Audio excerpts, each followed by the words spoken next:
Yo guys, what's up? Welcome back to another episode of What They Don't Tell You. I'm your host, Jacob, along with the other host, Aiden, and we're here to bring you our perspective on news, facts, culture, and what we believe to be true about them. Alright guys, in today's episode, it is Monday when we are posting this. We usually do Thursdays. We needed to get this out though because we had a bombshell of news and we are brilliant. Mostly Aiden's brilliant and I'm here to be the host. But no, in today's video guys, we're going to be talking about 3 different topics. We're basically going to be talking about how everybody hates Trump and they're taking Tylenol and the reasons behind that.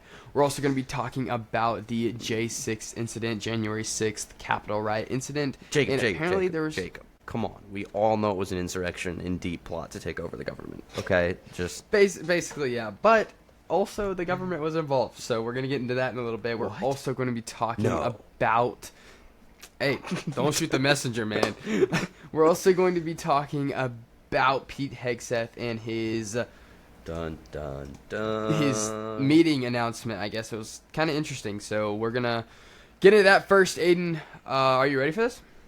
No, let's get into it. All right. So Defense Secretary Pete Hegseth to tell hundreds of generals about warrior ethos and rare gathering is what we were aware of. I believe this was Thursday, if I'm not mistaken. So, apparently, news dropped that Pete Hegseth called in for hundreds of generals to meet up. And we're just going to give you our thoughts on this because we don't have a lot of information right now on what this actually could be. We're going to, warrior ethos is in possible firings and... Like, warrior ethos speech would be, to kind of clarify... Jacob, that would be a sort of talking about like the principles that make our military what it is or what make up military. So it would be very much be almost, I don't want to say the philosophy behind military, but like we don't leave a brother behind. Like the kind of thoughts that build a good military. And so he's going to be kind of trying to re-implement that. It's going to be talking like we're going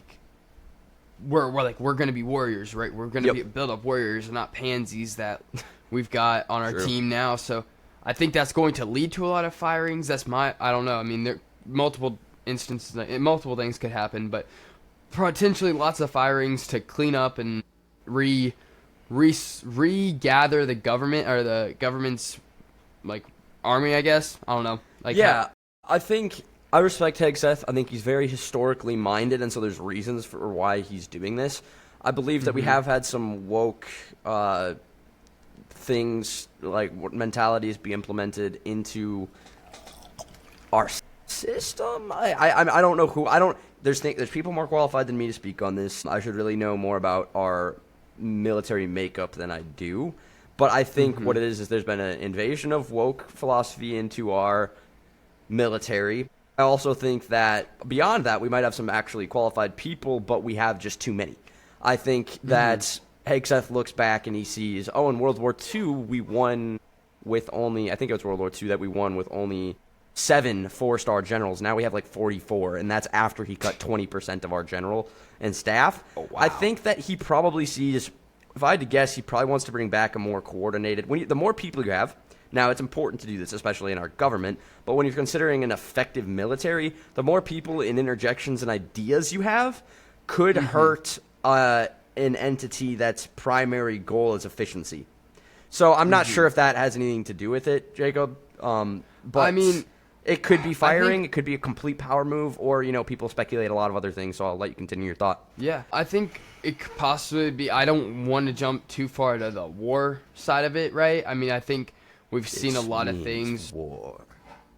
Russia doubling down basically on their war with Ukraine. And I think kind of just, I don't know, I think nothing's really, like, I don't know. It could be war, it could be lots of different things. I think one thing I do want to talk about is, like, maybe he's cracking down on, like, the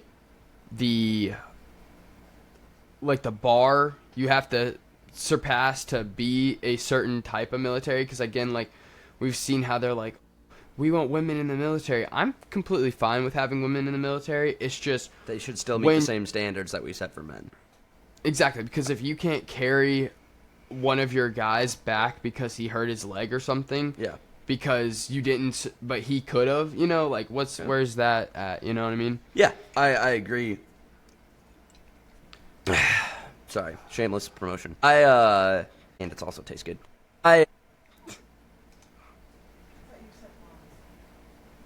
Can we continue from where I just said? Sorry, I had to pause. My mom thought I said her name. Okay. So I wouldn't say there's evidence to suggest that we're going to war. I have small bits of evidence to say that there's been more aggressive tensions between maybe Russia and the U.S., but really it's Russia and NATO. I mean, I guess if they're at war with NATO, they've been more open to an idea of being at war with NATO. Their economy cannot be in good shape at this point, you guys. I've not looked at the actual statistic for the economy, but with this substantive of a war and the amount of money it takes to fuel a war, we think it's just people and the machinery, but that people do not take into account the economic ramifications a war has. And so their economy cannot be in a great shape right now. I'm sure prices are sky high. I don't know, but I do know that they've had maybe a little more tension there. I know that in space I don't know enough about the space warfare, how that's regulated at all, but I know that they've had some satellites approach some German satellites. I know there's been maybe a little bit of tension there, but the real facts we have, the only facts that we have right now, is that Hegseth called a meeting, Northern Virginia. He wants to talk about the warrior ethos. Honestly, it could be a power move to be like, here is where we're standing. Here's what the readiness we need to be at as a military. And it could really just be challenging these generals. Like, I will pull you off of the front lines of combat to make you remember what it means to be a member of this U.S. military. And I can appreciate here we only take our starting 5, so. Yeah, exactly. We don't know. So it really could be a power play to really be like, I am serious. And if that's the case and we're calling back to the roots of American grit in our military, I'm all for that. Again, I think the reason everyone jumps to like, oh, it's war is because like that's what we don't want. So immediately, what do we jump to with how our media treats things? It's like, oh, it must be worst case scenario. Doesn't mean it is. I think that, like I said, there's more people probably more qualified to talk about this than me. Hopefully we can get some of those people at some point. But I think, and I'll have to do more and more research on this, but I think on a base knowledge for everyone, don't jump to the worst conclusion. I think he's trying to take a level of like authoritative presence in the military and really establish like, here's what's going to happen, here's what our military should look like. It could be something as simple as that. I know it'd be a very kind of costly like way to say that, but I could see it happening. Way to scare your people. You know what I mean? Like, yeah. I mean, like when I see that, I'm like, no, what's happening? You know what I mean? Like, yeah, I'm not sure. I guess we'll know more after the meeting happens. You know, I'm assuming because no one can keep their mouths shut. There's always leaks and whatnot. I'm sure we'll slowly build our knowledge base about what this is all about, and maybe they'll be very clear about it after the meeting happens. I don't know. Really, this might just be one thing where like, hey, let's sit on the sidelines in this instance because there's not a whole lot we can do about it. And then see what comes of it, and then we can take maybe more action or more thoughts on it. And I feel like I think that's probably not a bad idea about a lot of things. Just kind of, we don't, like, a lot of people have said this before, and I sometimes agree. It's like, not everybody has to give their opinion on every single little thing, you know? Yeah. And it's like, I just wanted to touch on that just to, says the to podcast have it touching on every single possible subject ever. We're different, okay? But I did want to just get that in our heads.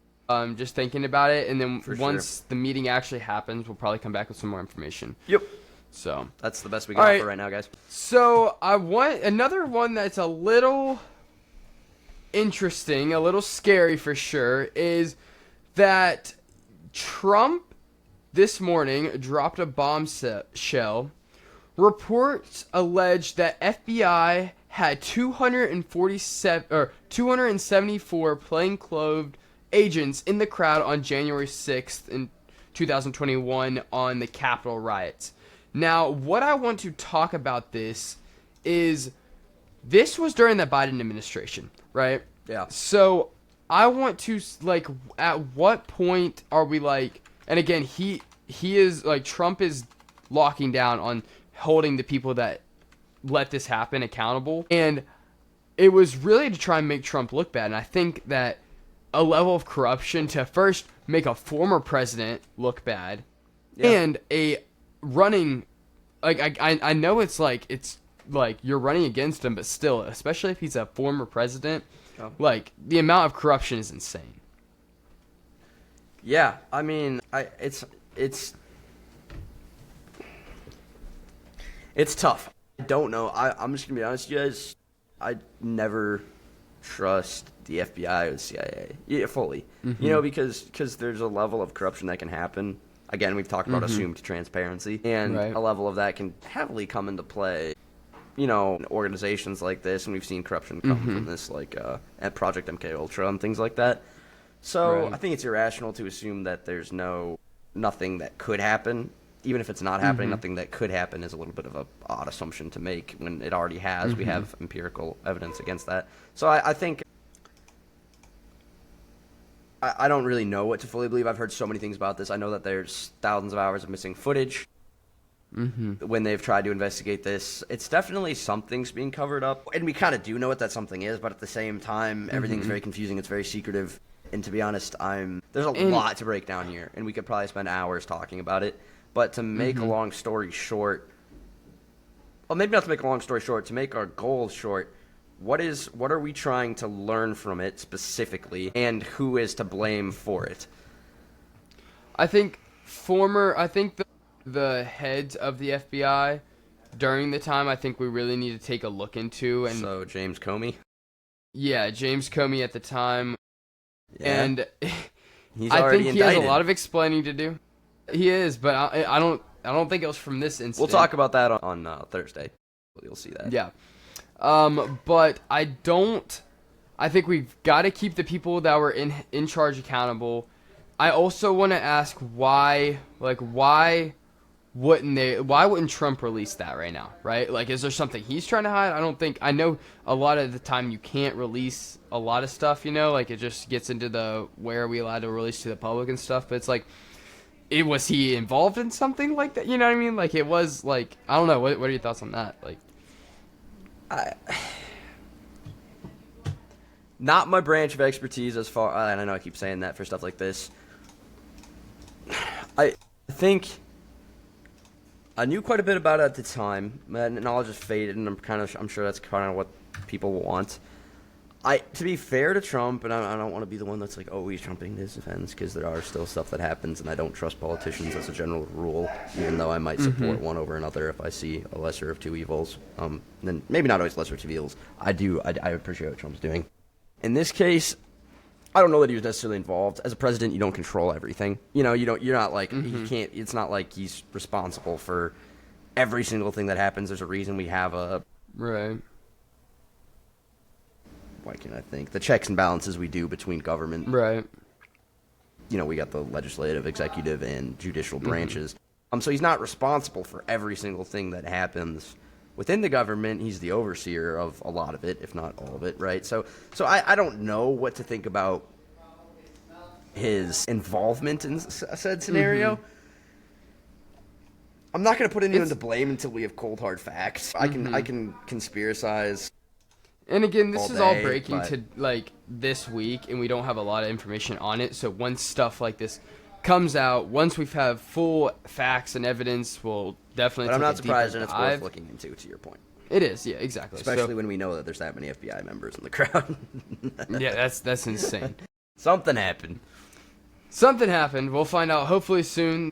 Something will be taken. Somebody will be put in jail or something. I don't know. But hopefully. To get on to our last topic. No. Oh, no. Well, no. I mean, technically last topic. Okay, wait, actually, take a pause for a second. Okay. Were we talking about the ice shooting today? Oh. That's where I was confused. I didn't know if we were doing that, but then I thought about it, and I was like, did we decide whether we're doing that? I thought that was maybe good to cover since it's so recent. I forgot about that. Yes. That's what our second one was. Okay. So that's why we can do 4 here. I have no objection to that. Yeah. It is. I'm not an expert on this either. Shoot. Hang on. Give me 1 second. Ice shooting in Texas.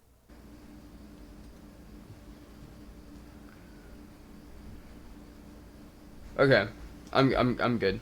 I have everything I need. Okay, right so you just want to do this. We just want to do a quick update on it, not like maybe full. Yeah. Okay. Yeah. All right. So we have 2 topics. this is our second to last topic. I want to talk about the September 24th, which was 3 days ago from the time of this. Hang on, what day was September 24th? Was that? Wait, that was Today's Saturday, Friday, Thursday, Wednesday. So it's Wednesday. Okay, 3, 2, 1. All right, guys. So our second to last topic for today, we're going to be talking about what happened on Wednesday morning on September 24th.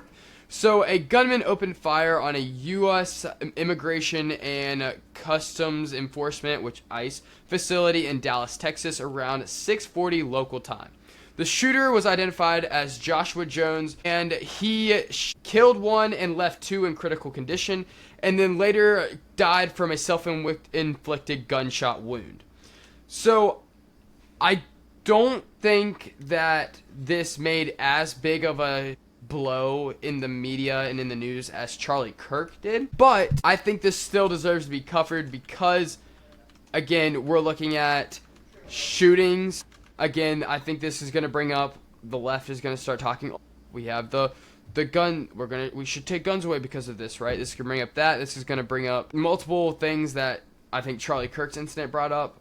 But I also want to talk about, like, what could have ICE done to prevent this? And was there any sort of security or anything like that that could have been implemented, or if there was some, did they drop the ball? So, Aiden, what are your thoughts? Well, first of all, I would say that this is a copycat formation of, like, Charlie Kirk shooting. They found anti-ICE, anti-fascist, I should say, slogans, I think, on the bullets, from what I can understand. Being fully, biased in a large way, I would say it definitely is leftist, radical. You guys can make that I don't want to turn into the Jimmy Kimmel and have it be the other way around, but let's be honest, it's basically probably not, based on what we see on the bullet casing. So I do have some evidence for that. The shooter was 29-year-old Joshua John. John, I don't know. Figure that out for yourselves. I'm not here to figure names out.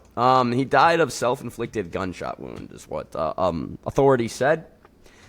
I know that he was responsible for at least one casualty, and I think 11 people have been charged in connection with the attack. Oh, wow. That's a lot of people. I'm just going to be honest. So that does not just implicate one person. I'm assuming this is probably a crackdown on online radicalization, too, after the Charlie Kirk shooting. I would say that Texas will probably do a really good job of cleaning this up, but this just shows kind of the deprivation of where our society is at. We think that we're justified in shooting someone if we disagree with them and disagree with what they're doing. It's not even their fault. This guy was just working a job, and hopefully something he believes in. These guys are probably very sick of being criticized for the job that they're doing to keep our country safe.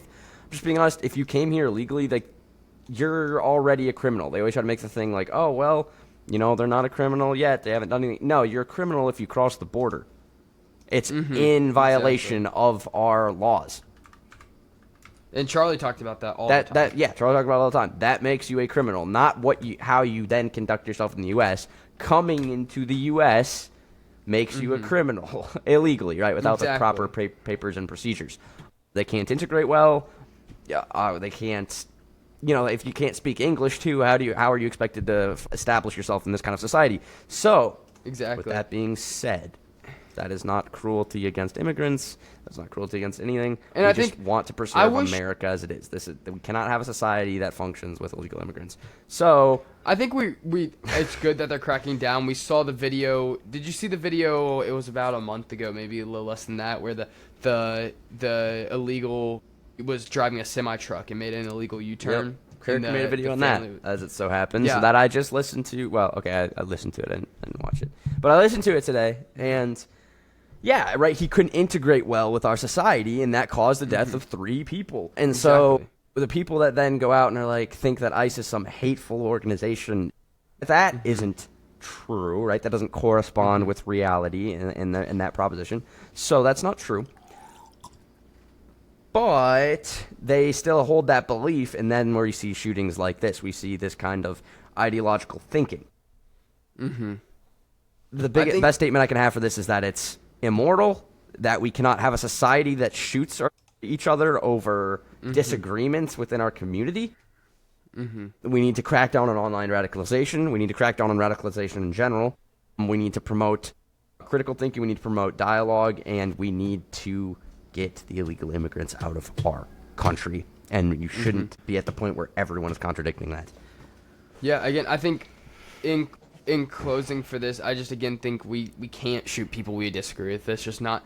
We're not going to fix the problem if we just shoot people when we don't agree with them. Right. And I don't even think I haven't seen one right wing shooting. Yeah. It has happened in the past. They shoot the left. It has, but I haven't seen it recently, and especially since I feel like we've gone even further. I don't want to I don't want to take the side that we're purely innocent, nothing's wrong with the Secretary Party.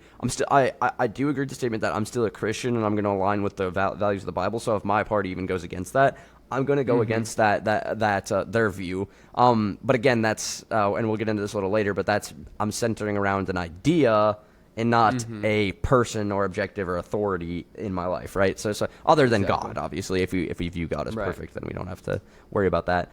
But in this case, he followed a radicalized thinking, and look what happened. We need to shut this down. This is ridiculous. We should steamroll this idea, nip it in the bud, and it's not the only crazy thing that we're about to talk about. So Jacob, you want to talk about Tylenol?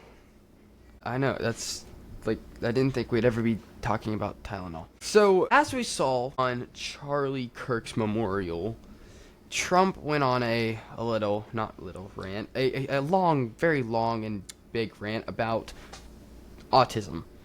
And they think they have found one of the big culprits, which is taking Tylenol during pregnancy. For this actually, if you take too much of this also happens when you take Advil. I don't know if Advil is going to be the culprit here, but acetaminophen affects the liver if you take too much of this.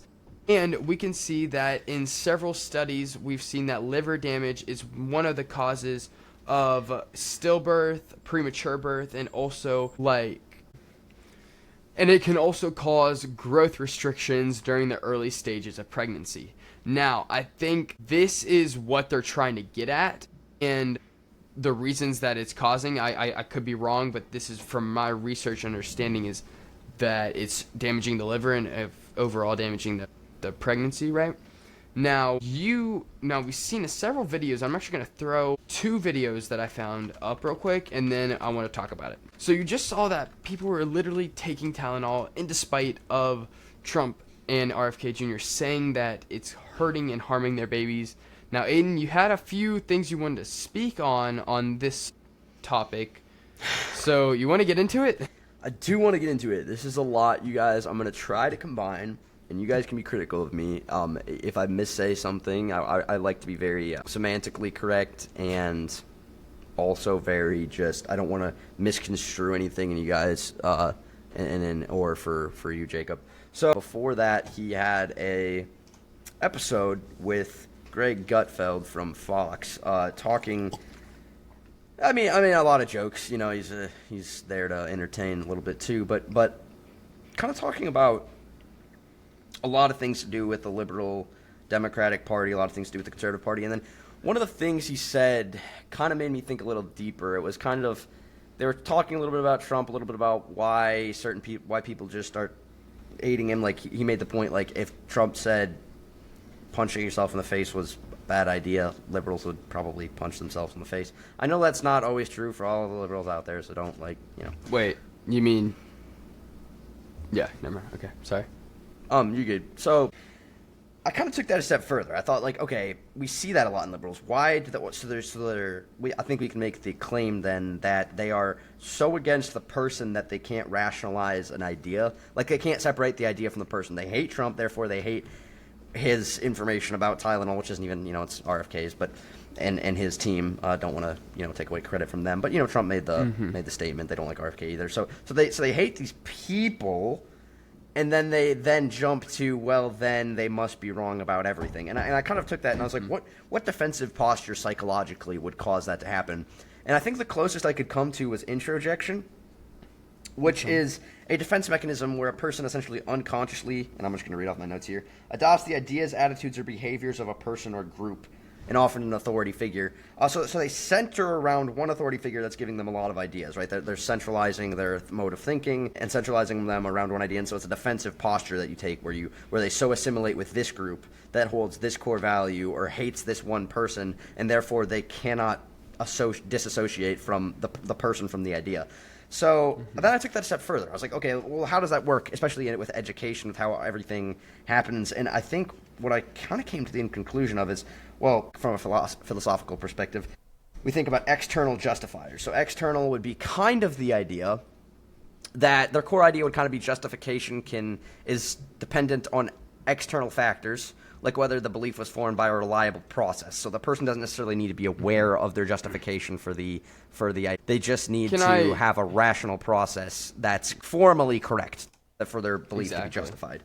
And can I interrupt real quick? I feel like we see this a lot during when people, like, whenever younger generations are trying to decipher, and whenever they think they're trying to get involved in religion or politics, we can see this happen a lot. Like, why are you a Christian? Why are you a Buddhist? Why are you a Muslim? Whatever religion it is, or whatever political party you stand by. It's like, why do you believe in these things? And they're just like, oh, I don't know, my dad was partially because everyone else does, right? It's a form of the interjection and external justification. And I think that's where a lot of the communist like views come from in some of they don't understand the core rationale as to why. Exactly. And so like, why do they believe in what they believe? Right. And so I would argue, because I would say I'm a proponent, at least to my extent of knowledge right now, of internalism theory, which would be, we'll get to in a minute. It's just different. Let's leave it at that. Externalism, I'm going to get into that separately. I don't believe in the external justification of everyone else around me is pouring this into me, and my rational process is good, but my actual awareness of the idea is not. So I think I'm stating that all correctly, and so interjection and external factors are going to lead to that very uncritical thinking, right? There's no one promoting the idea that why, that's those central questions, and it promotes this very, like, I'm not thinking critically, I'm not engaging with the subject material, people are telling me and I'm accepting it, and then what schools do, and we have evidence to prove this, right? We have knowledge equals justified true beliefs. I have a justified true belief behind this, and evidence to support it. We'll maybe drop some of that in the comments at some point. But I'm not going to get into that too much right now. Trust me, I do. If you have questions, I can answer them about that. For now, I want to pose my argument. So they promote this external justification, right? So everyone in the school is going to be justified by what their teachers say in their beliefs. Then teachers also promote in that victim mentality. Now, what is victim mentality going to do if and then they say, who's oppressing you? Trump's oppressing you. Okay, so now they have this idea, this belief internalized in them that Trump is the enemy. So now that's going to create an introjection defense posture, where they say a defense mechanism where a person unconsciously adopts the ideas, attitudes, or behaviors of a person or group. So they're going to associate with this other group that's claiming to protect them, and this is very broad into our school system, and then that's going to be their entire posture. So they're forcing them into a defensive posture mentally, and that makes them a lot easier to control. And then they externally justify that in their beliefs. So then I want to jump over to how we can fix this. So how do we fix this idea in our culture that of forcing an interjection defensive mindset? And I believe, and again, I've had a little bit of time to think about through this, and people can correct me if they'd like to, but I believe, if any of you guys have read anything by Immanuel Kant, one of his central beliefs is that, at least in his the preface to one of his books, is that he believes in pure moral philosophy should be taken to the furthest extent before considering empirical understanding. So what that means is we should take the rationale, or the idealist idea, if that makes sense. So like virtue, like how do we promote, how do we take moral understanding to the furthest extent of rationale before using empirical evidence? Because what empirical evidence might do in a fallen world is kind of take you away from the core ideas that we still see to be true. So like we like justice, we like beauty. Okay, but what's that going to look like with when empirical evidence is backed by it? It might not look as good as when we just rationalize it. It goes with Plato's forms. Plato's forms are that there's a universal objective truth of beauty or justice. Like that exists. It is more real than are even what we might see. So when we take that form and we combine it with just taking that to the furthest extent of logic before we use empirical understanding. Empirical understanding comes later, it's important, but we take that furthest extent of logic before we use that empirical or evidenced understanding, then we have an idea of what it should look like, and then we see how it does look, and then we can correct it from there. And then Jacob, I was gonna say, I think I really like what you're getting at, and I think where this comes from is, like Charlie talked about this a lot, is like where do you get your moral right and wrong, right? Yes, right. Why can we line these up to where this doesn't look like what this should look? Yeah, exactly. Yes. And so I think that comes to the point where it's like, where do we get our morals from? And for me, and I know you say the same, that from our perspective being Christians, is we get that from the Bible and what God says to be true. Right. Now, and that comes back to the point where it's like you have to actually know why you believe in what you believe, or basically you're basically a communist, like, yeah, to an extent at least in that aspect, but I think it has to come down to, and whenever people are like, "Oh, I just think it's my beliefs," I'm like, "Why do you accept what you believe?" Because, and it's a lot of the times it comes down to, "Oh, it's what the culture believes," and right. I think it has. We have to change, right? So everything becomes very subjective. Yes. So then it's like, why? Because Trump could say murder's legal tomorrow.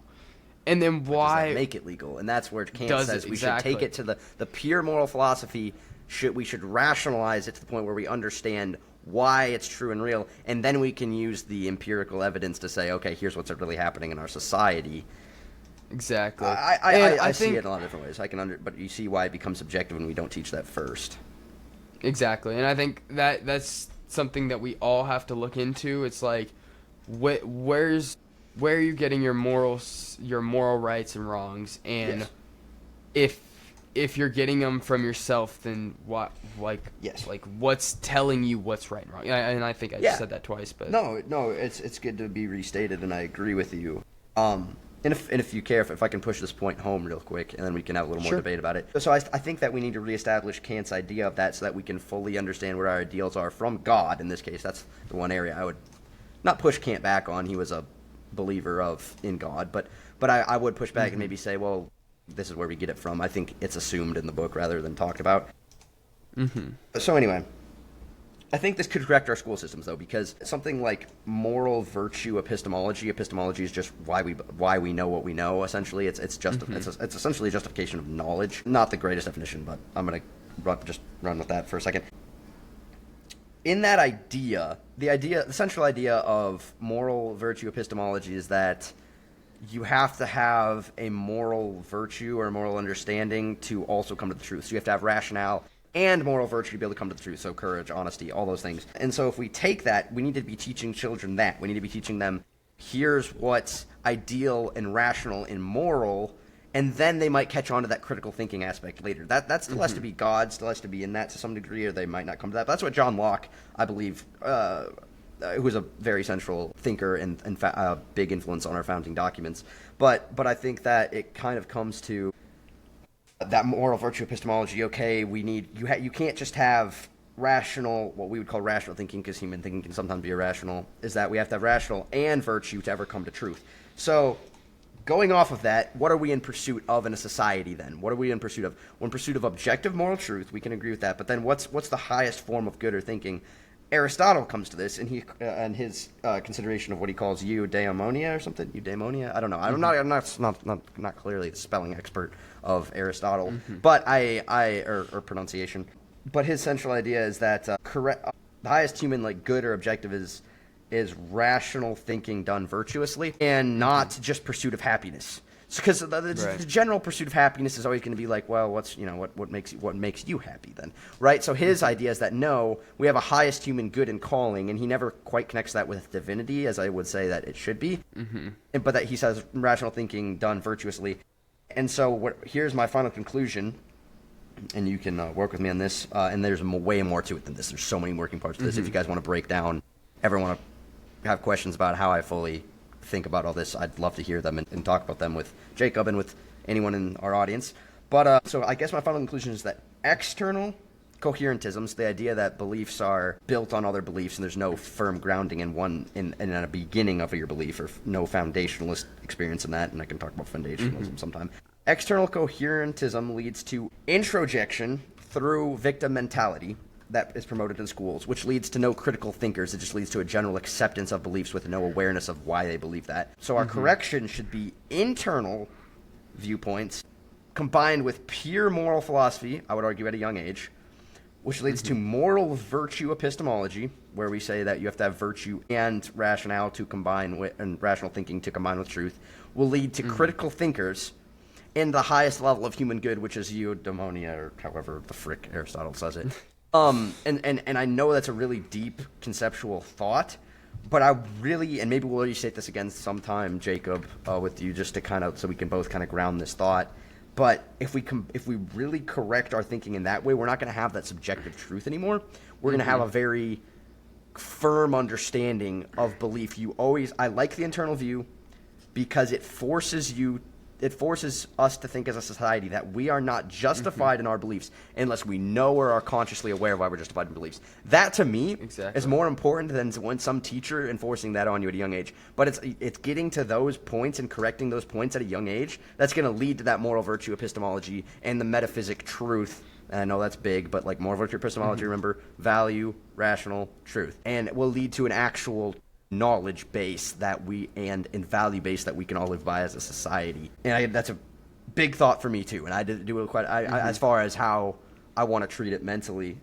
So I don't know, Jacob, if you have any final thoughts, but I think this is why we see people get so set against a person, is because of how school does it, and then I want to see the correction of that thought, and that's where I'm trying to come up with the best foundational application to how we can correct that in our schools today. So Jacob, do you have any closing thoughts on this? I just think it really comes down to the school system. Again, I think we hit on this almost every episode, and it really does come down to a lot of the issues come down to what we're being taught at a young age, because that's where you base your beliefs and how you look at the world, right? Like you're getting taught at a young age to get these things, and that's your base, and that's how you base everything off of. So I think it comes back to what I'd really like to say is getting the Bible back into the schools. I know it's hard. We talked about this yesterday, and we're actually wanting to try and do something about this, but somehow